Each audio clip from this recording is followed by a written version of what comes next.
I tell my wife more often than not, probably in the last 3 or 4 weeks, like sometimes I just feel like I'm going backwards. Like, do you ever just feel like you're going backwards? And she's like, I don't know what you mean. I was like, well, I feel like everything I try to do is 2 steps further back from where I started. And it's just like, am I going in the right direction? Should I even be on this path? Like, there's so many questions. I guess that's kind of what it is. So. What is up, everybody? And welcome back to the Schooling Struggle Podcast. It is our belief that the only guarantee in life is that we are all going to struggle, and how we choose to embrace our struggles is what empowers us to become the best versions of ourselves. How is it going? My name is Pete, coming to you from my cold basement in the winter months of Vermont. With me is my friend and co-host Todd Ellis, not coming to you from his basement in Tacoma, Washington. What's up, Todd? Not from a basement. I like that. It's cold. It's cold in my house right now, but yeah, no basements. Is it cold there finally? Depends what your definition of cold 30s? is. 30s or below? Oh, yeah. Oh, you're like, yeah. You're the standard. Yeah. That's standard. Yeah. So you and the listeners know that the reason why I started this podcast is because I just really love to learn new things and to share what I'm learning. It's also a really good platform just to have a conversation with somebody. And it's a little less awkward to say, hey, I have a podcast. I'd love for you to come on and chat versus, hey, I'm going to call you at 8:30 tonight. We're going to have an hour-long conversation. Right. I just really look forward to having conversations. And some of the episodes that we have, I do a lot of background research and preparation and have it all lined up. And sometimes it's just a good old-fashioned conversation. And that's what I want to do tonight with you. I want to pick your brain about something that I've been curious about, something that we have talked about in a very limited way when we are not recording, and I'd love to dive a little bit deeper into it. I appreciate your willingness to do so. In full disclosure, I asked Todd's permission to dive into the subject prior to hitting the record button this evening. My original plan was to ask you, as we kind of round out the calendar year here, what is something that you've learned about yourself this year? And what I'm really curious about is the fact that 6 months ago in May, you were laid off by the company that you've been working for multiple decades, Microsoft. And as we've continued to record over the last couple months and have conversations about our lives, it seemed to me that you were managing that in a very proactive, positive way. Our last conversation last week after we hit the record off button was the first time I saw, I think the best way I could describe it is like a chink in your armor or a vulnerability about the challenge of now facing unemployment for 6 months. And it's at that exact same time that you sent a series of texts regarding what you refer to as the quality of presence. So I think I'd love to launch into this conversation with kind of a two-pronged approach, and we'll kind of let it go where it goes. But I'm curious to know about exactly what we lead off with. The only guarantee in life is struggle. What struggles have you been facing as you've been dealing with unemployment for the last 6 months? And what have you learned about yourself or about the world or anything that you might want to share this evening? Yeah, thanks for asking. Geez, that's a loaded question. I've learned a lot of things, and I think more, I don't know, like the usefulness. I don't know the usefulness order of the way that I think things or how they've unraveled it in my experience has been. But losing my job at Microsoft has had it's had pros and cons. I guess if I look back at it holistically, I think that in many ways it's a blessing in disguise in that I'm no longer chained to this corporateness and a feeling of comfort that I held for decades. So that's the first thing. And in that, I think that it was difficult. It was very difficult at first. So I'm just kind of thinking about it, how it unfolded. But at first it was like somebody's ripping away your identity. So there used to be a sign. There was a sign at work a long time ago that I remember seeing, and it said, "You are not your ideas." And I looked at that and I thought, what is that supposed to mean? Like everybody, at least in the Microsoft, culture and, this small little world that it is that now I can see, people, I think holistically, unknowingly, attach themselves to ideas and they are like, I had this great idea. I'm going to make it. I'm going to create it. I'm going to bring it to life. Now that's mine. That gives me a piece of my identity. And I remember looking at that sign and thinking, well, that's something clever to put on the wall to make people feel like, they're more of a cohesive team. But really when it all boils down, for what I felt is I had indeed attached a lot of my efficacy, my utility, the way that I viewed myself based on how I had represented and who I thought my identity was while I was working in that context. So when I say I was able to break, that was broken. I wasn't able to break it. It was broken for me. And I think that that was a benefit in many ways because it was an awakening of sorts. Like, oh, you're not allowed to go be that anymore. You're outside of the circle of people. And so I have friends at Microsoft, obviously, who I've had for a very long time, and I'll talk to them still. And I find myself longing for that connection. Like I wish I was still there to see that. I wish I was still, if not in the middle, because sometimes my ego is like, you built that thing, you should be in the middle of that. But then I think to myself, well, you can't be in there anymore, and so now you're on the fringes of it, and even that is dissipating. As days tick by, you're no longer going to be in there. So there's been a wide swath of things that have occurred, at least since I lost my employment there. AI, like all of these new technologies are pretty much just taking off, leaving the launch pad. And in a lot of ways, I feel like I'm no longer allowed to be who I thought I was. Does that make sense? Like I'd spent so long in the same kind of playground that I thought I was familiar enough with all the toys that I was efficient and proficient at all of them. And now it's like I'm outside of that and I'm watching and I'm hearing from people who do all these new awesome things. And I'm like, man, that would be so cool because we could use this to make the community, with it, that we were operating inside Microsoft better, or we could use this as a way to think differently about it. But now I have no voice in that, or like I've lost the mouthpiece, I guess. I don't have the conch. I no longer have the conch. So it's kind of like that. So I learned that there's an amount of reserve that comes with that, and an amount of self awareness that comes through that. I think is probably the best way to describe it. That you can miss something, but on the other side of what you feel like you're missing is something else that you can explore that you would have been blind to before. Yeah, I think that's kind of the premise of what we talk about on the show, right? Like, Yeah. yes, we have the struggle, but what we do with that struggle, how we navigate that Yeah. struggle, if we're willing to see it that way, can truly empower us to be a better version of ourselves. I know that those months leading up to it, and we talked about the actual, I picked your brain about the actual process of Mm-hmm. when they let you go. They called you in. I apologize to the listeners right now. I don't remember what episode that was that I picked your brain about that. Yeah, I don't remember it. I should have come here with that information. Don't go shitting all over yourself. You'll be okay. He just said should, That's right. SHOULD. Shoulding. Yes. Since you taught me that term, don't go shoulding all over the place, I've been using it a lot. And Good. it's really interesting how often we use the word should. For sure. Yeah, it really is. Yeah. It seemed to me that you felt it was coming. Then it happened. And you're like, okay, this happened. And I was prepared to get on that next episode with you and try to be there for you and support you. But in fact, it was the opposite, at least from my perspective. It was, oh, yep, this happened.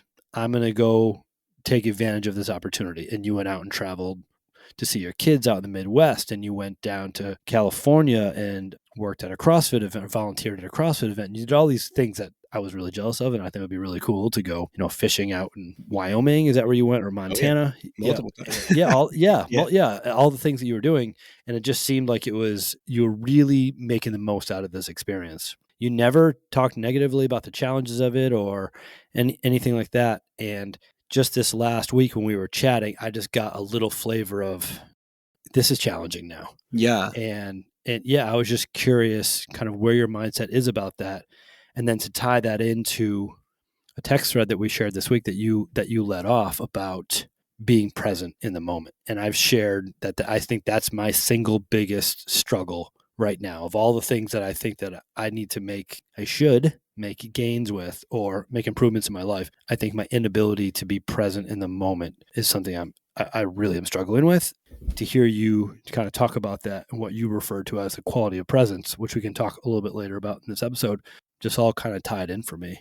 Yeah, I think it's funny to hear you say that you struggle with that, or that's something that you see within yourself, because I see, as I was thinking about it when it unfolded and I was texting you, I was like, this sounds like a lot of the things that I've heard you say. So that it's just because I say them doesn't mean I live them. Yeah, this is true. Right. I feel like it's one of the things, like I know what the quote unquote right thing to do is, or I know what steps, or I know what procedure I need to take, but I'm not doing it. Yeah. Yeah, I mean, but that's the human condition, right? Like we try to do one thing, and habitually we fall back into whatever's comfortable or whatever it is that we're typically used to doing, and that's kind of the rut of life, right? Yeah, I don't know where you want to start, but I think that the what you heard last week, maybe you saw it too. It's the class clown of Todd. I'm very good at masking with humor and even diverting my own attention, which is an ADHD thing. But like, oh, it's not that bad, and I know that it's not that bad, and I know that I'll make it through there. I've had conversations with my wife. She's like, this is just another step along the journey of life, and this is what we do. But until it comes to the forefront where I habitually get beat down by, like, at first I was like, oh, I'm going to create my own path. It's going to be great. Like I know how to consult in these areas. I've had a lot of experience and a lot of success doing this in corporate structures, and I'll just create something on the fly. When I put all these different ingredients together, that will become my new existence, or what I use to monetize, or however I look at it. I'm still on that path, and I'm still to the point where I definitely feel that there is a need and a shift within me to do more meaningful work than that work that which I was doing as a career. So the engineering part of that, and this goes to what you're saying, was no longer fulfilling. And so I had glimpses, and I had my foot in the water of doing these other jobs for Microsoft, that it was more meaningful, and I knew that it was going to pull me that direction, but it wasn't. It seemed a lot easier to look at from outside, or from my vantage when I lost my job, like, oh, this is perfect timing. Like, now I have a chance to go do those things. And so I did that for a while. And then as I realized that it's not as easy to stand those things up, there's a lot of people doing that in the space right now. And then I started thinking, well, I'll just go attach to somebody who's already doing it, and I'll just add my momentum to their effort, right? Because I don't have the time and I don't have the bandwidth to go out and create something brand new. I'm more, in a lot of ways, I'm better as a contributor to something that's already going with the strengths that I have. And so I figured, well, I'll just wait for that thing to come along. And I think some of the distraught I felt was, it's that the window is closing in Washington State, and for the amount of time that the amount of time that I worked and paid into unemployment, I only get X amount of money for unemployment, which is substantially less than the amount I was making anyways. But I was like, well, it's better than zero, right? So I always try to have that kind of open, like, I have time to do this thing. I have time to do this thing. And now that, I mean, unemployment is going to be a couple more weeks out, and I'm not going to have any of that. And so it's like, okay, well, now I'm going to start eating into my savings and all these things that I've set up. And then there's other things to go with that. Like, health insurance is ridiculous. And so as part of my severance package, I got health insurance for, I don't know, 6 or 8 months or something like that. I hadn't really looked at how much a company of that scale pays for an employee's benefits for them and their families. $2,000 a month. Yeah, $24,000 a year. Yeah, which is fantastic because I'm never paying that, right? But you don't really look at it. And so now it's like all of these things are starting to descend on, this is going to affect your bottom line, leaving me feeling like, what have you been doing to actually replace the income that you had? Like, do you need to, and can you afford to live a life that's less, glamorous, or, less comfortable as it was? And now I can see, like, my Jocelyn, my wife will say things like, oh, well, I have to go to work for the next 3 days, or she'll come home from work and she's tired, and she's like, what have you been doing all day? Like, I've been working all day. And I'm like, and like, part of me says, I've been working for the last 25 years. Like, like, to be fair, she worked, but like at a very limited basis, and she didn't have to work. And now I'm just like, whoa, it's a mix of emotions. And I guess all of that to say, it's coming to the ties the bind. Like, it's like I'm cinching the sack now, and it's like, okay, well, what am I going to do next? And the clock's steadily ticking, tick tock, right? And it's just, so it's like, there's a sense of urgency, and I think that's probably, no, I don't think that's what you probably saw coming to fruition. Mm-hmm. Like, and I don't, there's not a way that I can continue to cover that up. Like, it's going to have to happen, right? So I think most of it's like, what's next, and then the other part of it is beating myself up about what have I not been doing to make sure I was ready for that, because that's another habit that I have in my life, is just, doing whatever I want spontaneously. And then, when it comes to the time, like priorities or like deadlines, like I'm not very good at that. And so accounting for that, and then realizing again, here we go again with the same cycle. Here we go again with the same set of circumstances. And where's it going to end me up this time? Right. So that starts to beat me up too. So So I heard a lot there. one of the things that I'm curious about is when you said, my goal is to find something with more meaning than what I was doing. Jen and I use this term called realistically ideal. Mm-hmm. Ideal would be something that's not realistic, but realistically ideal is this could actually happen. Is a realistically ideal goal for you to find something that gives you a sense of meaning and purpose while also pays the bills? Like, is that kind of like the holy grail? Is like that's what I'm Yeah, I mean, yeah, searching for? yeah, for sure, Okay. yeah, absolutely. Okay. So then, so it's not. I don't care what I get. I just want to make the same amount of money or more than I was making before. Like that's not the mindset. The mindset is I want to find something that gives me meaning and purpose. Yeah, Okay. yeah, yep. So then, for you, what do you mean by a higher level of meaning? Maybe you can answer it by comparing what you're doing before with what you'd like to do, or however you want to answer it. But when you say I want to do something that has a high level of meaning, to you, Todd Ellis, what does a high level of meaning mean? That's a great question. During my time at Microsoft as an engineer, I leveraged my proficiency in that area in order to enable me to do other things at work that were more human facing, more soft, more interactive, more I'm helping a community, I'm helping people be better versions of themselves. And that was questioned, and that was tested a few times, but I always was able to continue that work, probably to a fault, but I was always able to continue doing that work while I did engineering work. And so now that I don't have engineering work, and part of why I knew that was coming, you mentioned earlier, I felt the impending doom. Like I'd had signs like, oh, here's a performance review that says you should pay more attention to your engineering than you should to the people and the culture work you like to do. So the more people focused work is what gives me joy. That's where I based the meaning. Right? It's like if I can share my experience with somebody and they get something out of that, if I even affect one person, then I feel like I'm doing a better job than I was languishing myself in engineering just to have golden handcuffs that afforded my pampered lifestyle to be that. Right? So does that answer your question? I think so. Digging into a little bit more specifics because I am not in that world and I do not know. Engineering for you is when you're saying engineering, I know you weren't building bridges, so you're talking about digital Software engineering. or Yeah, software service software engineering. engineering. Yeah.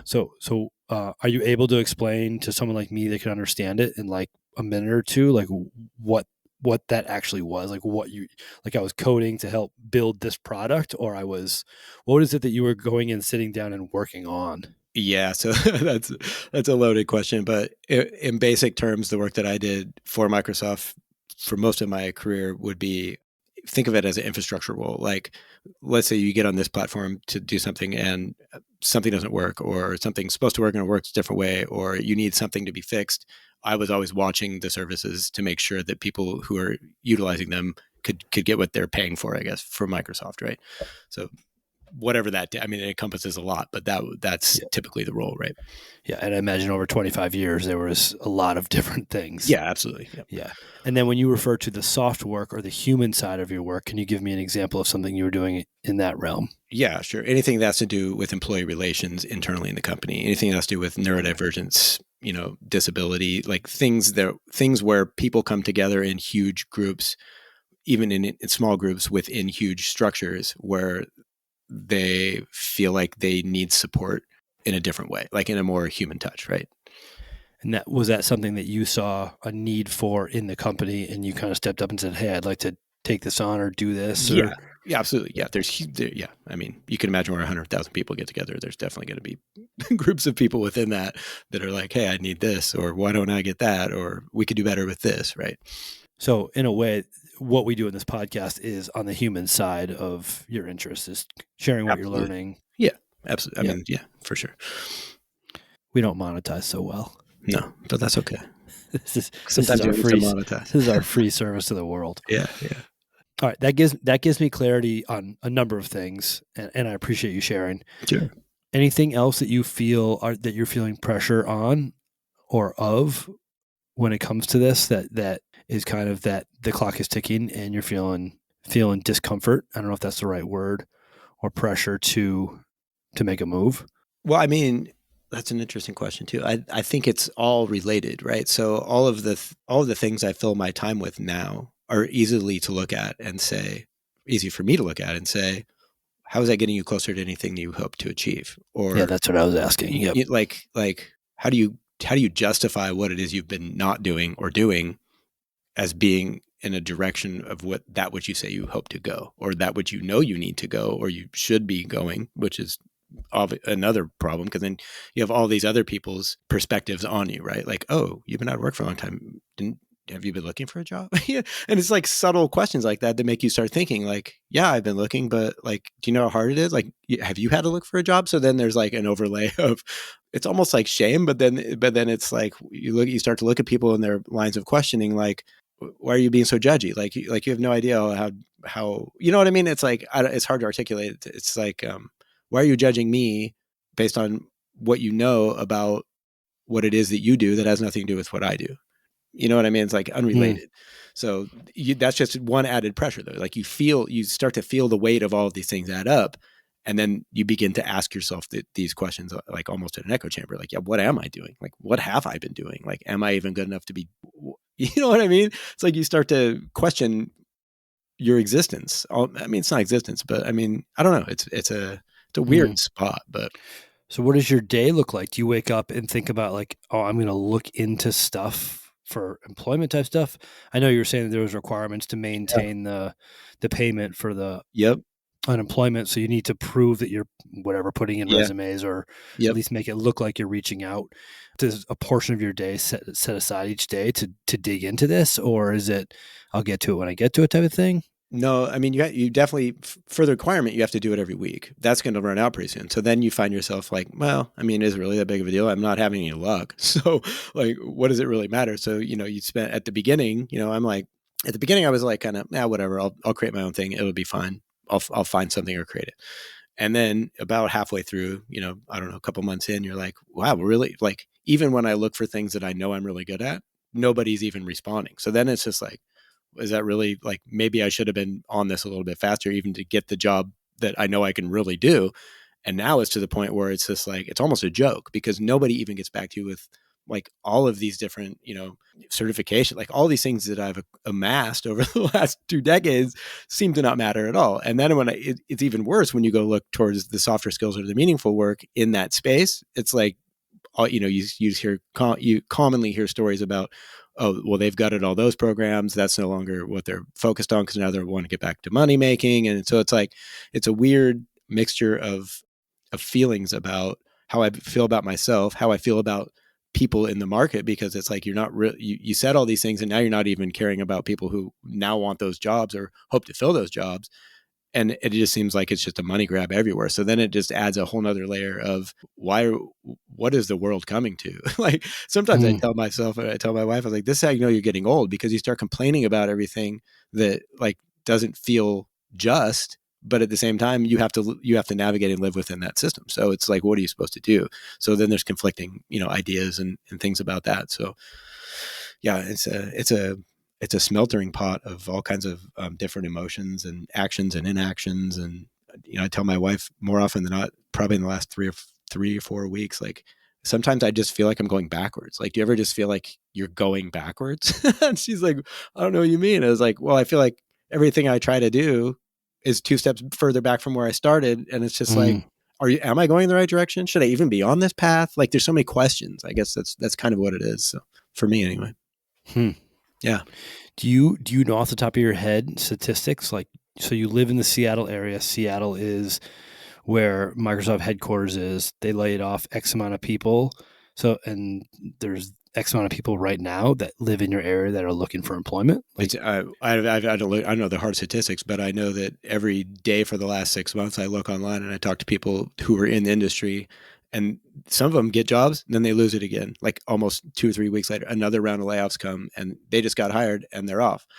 Imagine the amount of work that goes into that. Like, they're just like me. They spent that much time, probably more, then they get a job. And then 2 weeks later, that place has layoffs. So it's just like, it's habitually a hard rock to bump up against. And that makes you even think about it more. Like, there's so many more people like me. And then when you're coming from me, if we're going to get vulnerable about it, like, I don't have a lot of the accolades that half the people who are getting these jobs or having a hard time finding these jobs already have. And I'm like, well, if it's that hard for them, I'm screwed. Like there's no shot, right? And so then that just adds one more chip to the, the negative balance of the way you think about yourself and the way you perform your actions. So it's a vicious circle for me. Do you have ever thoughts like, screw it, I'm going to go the complete opposite direction, do something completely Yeah, unrelated? totally. Yeah. Yeah. I'm like, I jested for a while with my wife. I was like, I'll just go work at the hardware store because I love the people at Ace Hardware. And, Yeah. she gives me the googly eyes, like, that's crazy. And then I play at Ace Hardware. They're like, no, you're way overqualified to work at a hardware store. I'm like, come Oh, you on. Like, you applied at the local yeah. hardware I'm store? like, are you serious? Like, what does it take?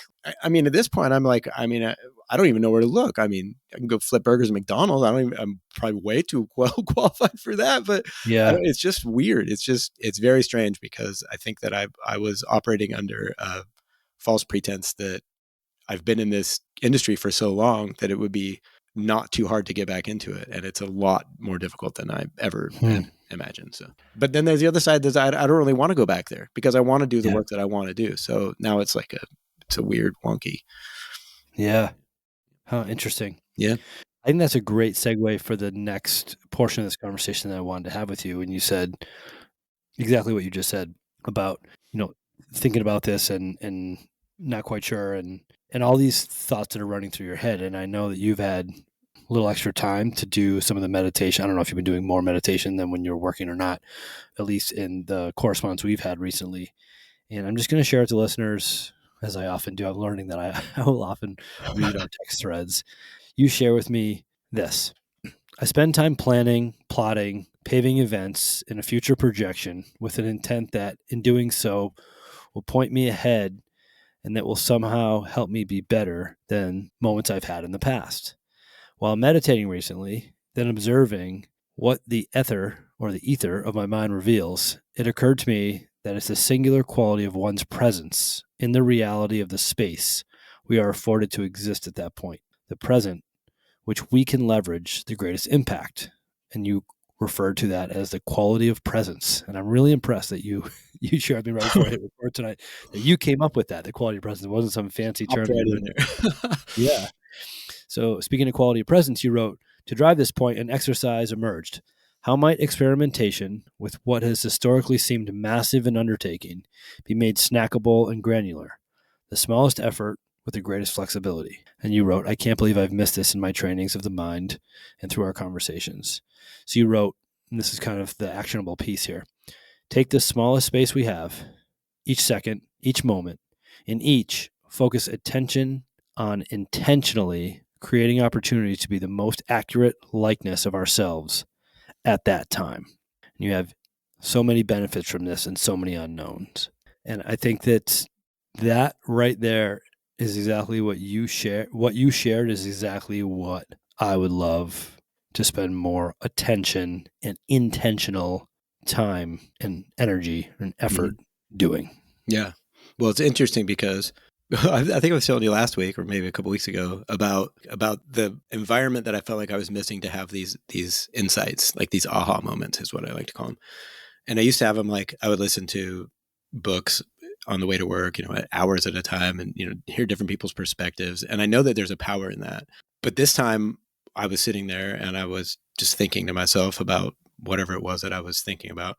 And I realized there's a pot of all these different things that come in. So what I was thinking at the time was, and it kind of touches on what I was saying earlier about going backwards. And I'm like, look, all these times I look at these habitual cycles of my life and it's like always the same and I never know a way to get out of it. I think to myself, how can I break it down to the smallest, the smallest denominator, at least common denominator? And with increasing frequency, I find myself, and I know this is a thing for me. It has been my entire life. I know there are many other people that do this, but you beat yourself up for the small things that you do that don't get you closer to the things that you say you want to do or the person you say you want to be. We talk about this all the time.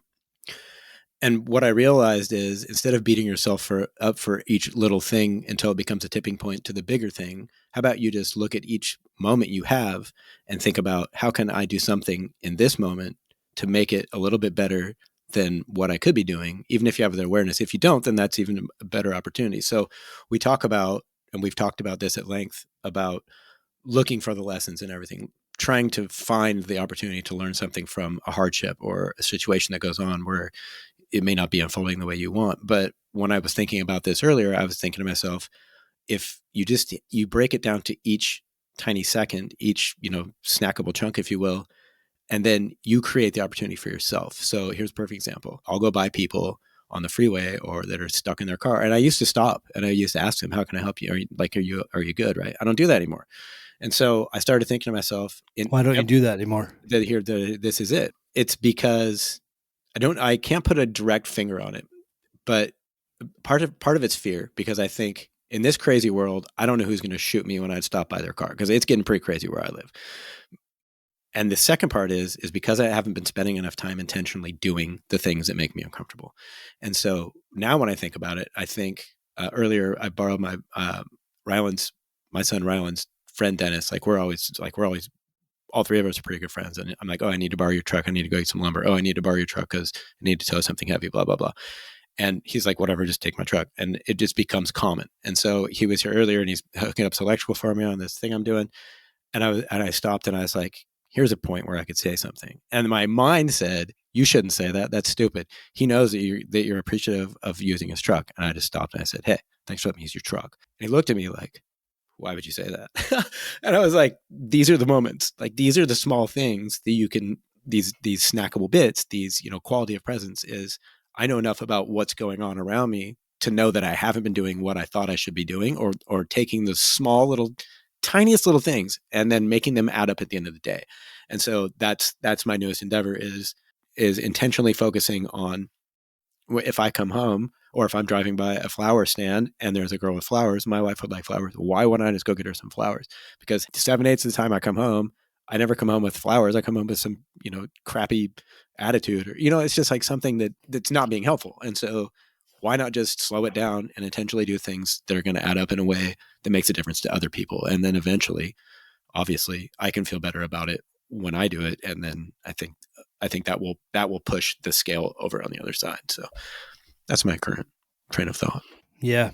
And that's where I thought about you, because you're like, we were talked about it a couple weeks ago. Every time you have correct me if I'm wrong, every time you have an interaction with somebody, you want to make it as positive as possible. And it's along the same lines. It doesn't have to be positive, but it has to be real. And I kind of got that from you. It's like, well, if I'm not doing something to make at least somebody else's day better or my day better, what the hell am I doing it for? Like, what's the point, right? So, yep. Yeah. I think that emotional intelligence piece of striving to take those moments and make them, as you said, snackable or granular. I don't know that for me, positive is the right word, but impactful. Try to impact, but obviously I want to positively impact someone, not negatively impact someone. And in that moment, and I feel that that's something I'm becoming more comfortable doing. For me, where I struggle in the presence is I'm doing this thing right now, and I should be just really soaking this up, because if someday I can't do this thing anymore, that would really bum me out. Yeah. But instead of really being in the moment and enjoying, and I've been using this kind of example for months now on the show, is playing Barbies with my daughter, playing horses with my daughter. My brain is thinking about the dishes that haven't gotten done, or the angry parent that I need to send an email to. And like, I know in the moment that that's not the best use of my thought process, but I have trouble breaking away from that. So that's a tricky piece. So when I read your text, I was thinking about like, all right, if I'm in that moment playing Barbies or horses, whatever, what tactical thing can I do to really truly be in the moment? Like, how do I free my mind from the dishes? How do I free my mind from the angry parent? How do I really dial into the moment? Because we've learned that true happiness can really only happen in the present moment. What's in the past is in the past, and what's in the future is going to happen, but we can't experience what's in the future until we get there. So right now is the only opportunity we have to really, truly have the quality of presence, as you so eloquently put it. Well, that's where the action comes in.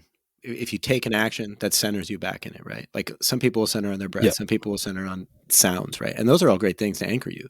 But I think that if you take it one step further and you make an action to do the thing, that snaps you right back into it. And then you're like, oh, I'm playing horses. Like, I don't need to worry about all this. It's easier said than done. But yeah, like, it could be something as simple as, what's the name of this horse? Or look at the horse and see what color his eyes are, and then mention something about it, like, in the minute, right? Like, that's, or even just say to her, I love playing horses with you. yeah, absolutely. Yeah.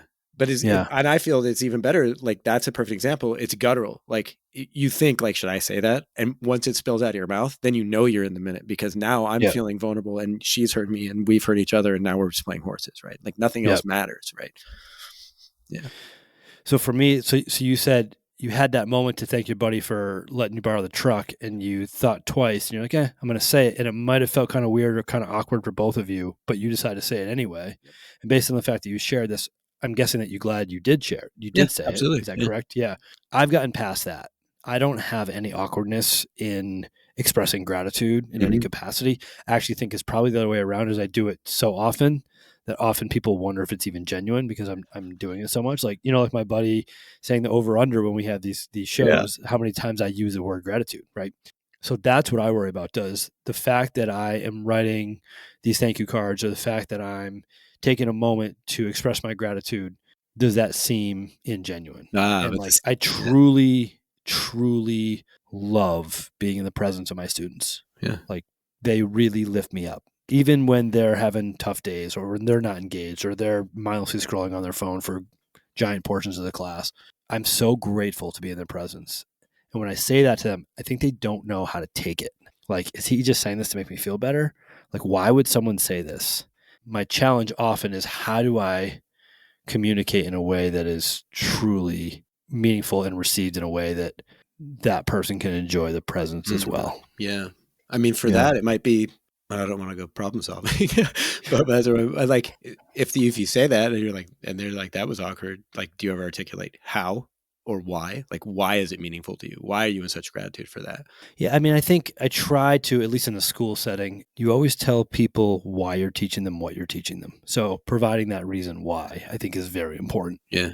Not just, I love being here with you, but being here with you Yeah. is meaningful to me because, Yeah. Yeah. And the other thing this, is, why does it matter?